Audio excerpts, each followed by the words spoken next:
cette vidéo de la semaine. Nous allons parler à nouveau de négociation de salaire. Certaines personnes à compétences égales réussissent toujours à obtenir une bien meilleure rémunération que vous.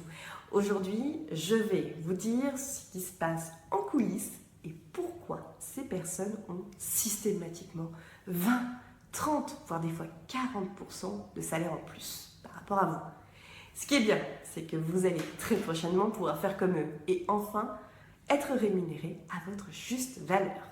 Il y a une technique assez simple à mettre en œuvre pour mener une bonne négociation de salaire. Je vais vous expliquer comment faire pour débuter une négociation de salaire dans les meilleures conditions possibles. Je vous dirai aussi ce que vous devez absolument faire ou ne pas faire pour mettre toutes les chances de votre côté. Alors, pour commencer, il faut vraiment que vous donniez le tempo. Quand on négocie son salaire, il faut savoir que cela va vite, très vite. Votre objectif, c'est de casser le rythme. La personne avec qui vous allez négocier votre salaire, elle va vous imposer son rythme pour faire en sorte de refermer le plus vite possible cette discussion et trouver un accord, mais un accord qui ne vous conviendra pas forcément. Votre objectif, c'est donc de casser le rythme que l'on va vous imposer. Le problème, c'est que vous aussi, vous allez vouloir aller très vite pour vous débarrasser de ce sujet et arriver souvent à un mauvais accord. Gardez bien en tête qu'une bonne négociation est une négociation qui dure. Donc, ce qui est important ensuite, c'est de surtout pas montrer d'agressivité ou d'agacement. Lors d'un entretien final, quand vous savez que vous allez enfin parler sérieusement salaire, il ne faut jamais aborder ce sujet en premier. Vous faites très souvent cette erreur et c'est un piège qui risque de vous entraîner dans une voie sans issue. En plus, en attaquant directement sur ce sujet délicat, vous pouvez paraître trop agressif ou trop abrupt, ou alors montrer que vous êtes aigri ou déçu de la proposition qu'on aurait pu vous faire, en parlant directement des choses qui fâchent. Alors qu'il ne faut pas du tout commencer comme cela. Alors qu'est-ce que vous devez faire? Mais vous devez commencer par vous lancer des fleurs. La première chose à faire, quand on vous dit par exemple, je vous ai fait une proposition, est-ce que cela vous convient? En fait, c'est une phrase d'introduction directe qui est faite pour vous pousser à faire une réponse fermée. Et vous risquez de répondre, cela me convient, ou alors j'en voudrais plus. Non, vous ne devez jamais répondre directement à cette question. Vous devez d'abord commencer par remercier votre interlocuteur chaleureusement. Je suis très honorée de la proposition que vous m'avez faite. Vous montrez que vous êtes très heureux de la confiance que l'on vous accorde. Et vous prenez le temps de remercier chaleureusement votre interlocuteur.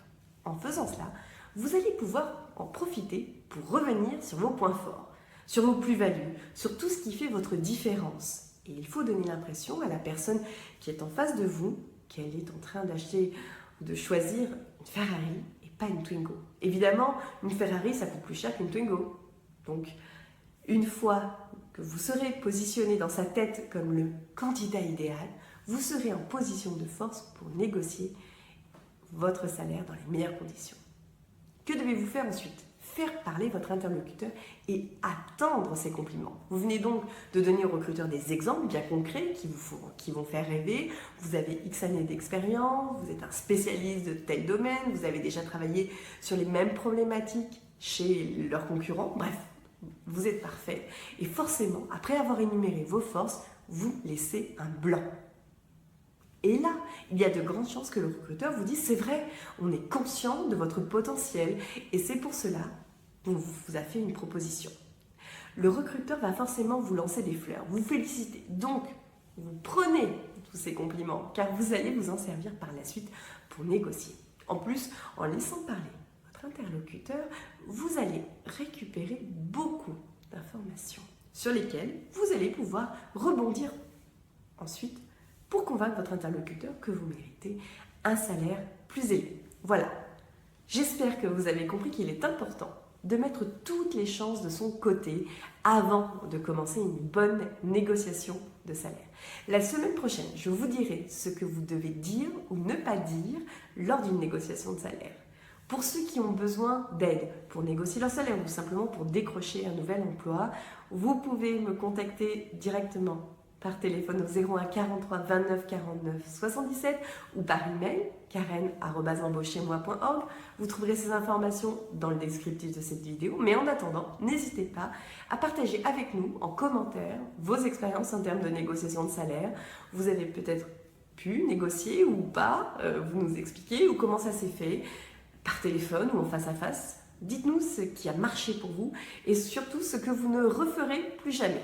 Donc merci à tous ceux qui sont déjà abonnés à ma chaîne Embauchez-moi, et si ce n'est pas encore votre cas, cliquez sur le bouton abonnez-vous qui se trouve en bas à droite de la vidéo. Vous pourrez avoir ainsi beaucoup d'autres conseils très pratiques sur votre carrière et la recherche d'emploi.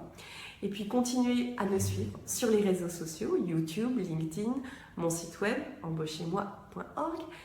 Et puis si vous avez des questions, n'hésitez pas, j'y répondrai avec plaisir. Vous pouvez me contacter facilement. Et enfin, n'oubliez pas, le plus important n'est pas d'être juste un bon candidat, mais le meilleur. On se voit jeudi prochain pour une prochaine vidéo. À bientôt.